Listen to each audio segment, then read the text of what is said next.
நம்ம ஆன்சரை பெரிய பெரிய பேராகிராஃபாக எழுதாமல் எக்ஸாமினருக்கு புரிகிற மாதிரி ஸ்டெப் பை ஸ்டெப்பாக தான் எழுதணும். இந்த வீடியோவில் 4 பேசிக் ஸ்டெப்ஸை பற்றி ரொம்ப டீட்டெயிலாக எக்ஸ்பிளைன் பண்ணியிருக்கேன் வித் எக்ஸாம்பிளோட. So don't skip the video. What are the steps அப்படின்னு பார்க்கும்போது, ஃபர்ஸ்ட் ப்ரொவிஷன். ப்ரொவிஷன்னா என்ன அப்படின்னா, சட்டம் என்ன சொல்லுது, ரூல் ஆஃப் த லா நம்ம எழுதணும். Second, fact of the case. Fact of the கேஸ்னால் ஆக்சுவலி அந்த கேஸில் என்ன நடந்திருக்கு அப்படின்றத ஷார்ட்டாக எழுதணும். மிஸ்டர் ஏ என்ன பண்ணியிருக்காரு, மிஸ்டர் பி என்ன பண்ணியிருக்காரு, அவ்வளோதான் நம்ம சொல்லணும். ஸோ தேர்ட் வந்து அனலைசிஸ். அனலைசிஸ்க்கு இன்னொரு பேர் கனெக்டர் அப்படின்னு சொல்லுவாங்க. ப்ரொவிஷனையும் ஃபேக்ட் ஆஃப் த கேஸையும் நம்ம கனெக்ட் பண்ணி அதில் எக்ஸ்பிளைன் பண்ணணும்.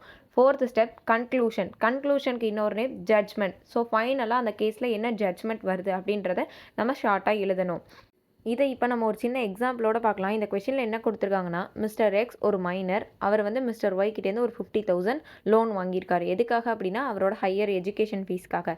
மிஸ்டர் எக்ஸ் கிட்ட ஒரு 10 lakhs worth அசட் இருக்குது.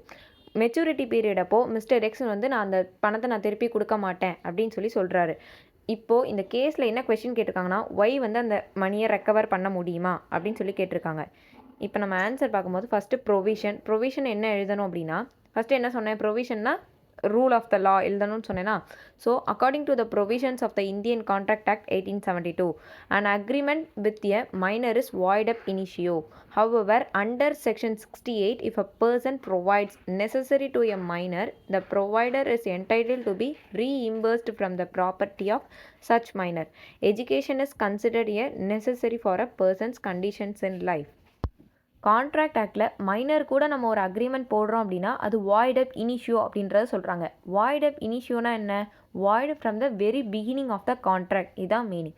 நெக்ஸ்ட் செக்ஷன் 68 என்ன சொல்லுது அப்படின்னா, ஒரு மைனர் அவனோட நெசசரிக்காக ஒரு லோன் வாங்குறாங்க அப்படின்னா அதை அவன் தான் ரீபே பண்ணணும் அப்படின்ற எந்த ஒரு கம்பல்ஷனும் கிடையாது. பட் அந்த ரெஸ்பெக்டிவ் கிரெடிட்டார் அவனோட ப்ராப்பர்ட்டிலேருந்து அந்த அமௌண்ட்டை ரெக்கவர் பண்ணிக்கலாம். ஸோ இந்த இடத்துல எஜுகேஷன் அப்படின்றது ஒரு பர்சன் லைஃப்பில் ரொம்ப நெசசரி அப்படின்றத சொல்கிறாங்க. Next fact of the case. Fact of the கேஸில் நான் என்ன பண்ணணும்னு சொன்னேன், ஆக்சுவலி அந்த கேஸில் என்ன நடந்திருக்கு அப்படின்றத ஷார்ட்டாக எழுதணும்னு சொன்னேன்னா. ஸோ இந்த இடத்துல மிஸ்டர் எக்ஸ் என்ன பண்ணியிருக்காரு, மிஸ்டர் ஒய் கிட்டேருந்து அவரோட எஜுகேஷன் ஃபீஸ்க்காக ஒரு லோன் அமௌண்ட் வாங்கியிருக்காரு. ஆன் த டியூ டேட்டில் மிஸ்டர் எக்ஸ் வந்து நான் தரமாட்டேன்னு சொல்லி ரெஃப்யூஸ் பண்ணிட்டாரு. ஸோ இதுதான் fact of the case. Mister X borrowed from Mr. Y for his education fees, but on the due date Mr. X refuses to repay. Next step analysis of the case. Analysis of the கேஸில் என்ன பண்ணணும்னு சொன்னேன், ப்ரொவிஷனையும் fact of the கேஸையும் connect பண்ணி explain பண்ணணும்னு சொன்னேன்னா. So இங்கே என்ன கொடுத்துருக்காங்க, in the given case mister X is a minor who borrowed ₹50,000 for his higher education. இது என்னது, நம்மளோட fact of the case.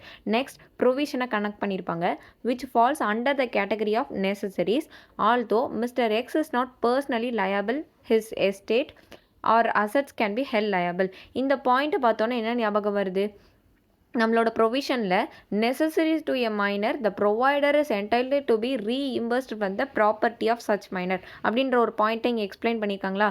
Next, since mister X is possess assets worth 10 lakhs rupees. X கிட்ட எவ்வளோ asset இருக்குது, 10 lakhs rupees இருக்குது. அதுக்கப்புறமா நம்ம எங்கேருந்து ரெக்கவர் பண்ண முடியும்னு சொன்னோம், the amount can be legally recover from those assets. இவ்வளோ தான் நம்மளோட analysis of the case. Next step conclusion. கன்க்ளூஷனில் என்ன சொன்னேன், நம்ம ஃபைனல் ஜட்ஜ்மெண்ட் தான் நம்மளோட கன்க்ளூஷன் அப்படின்றது சொன்னேன்னா. ஸோ இங்கே என்ன கொஸ்டின் கேட்டிருக்காங்க, can mister Y recover the money.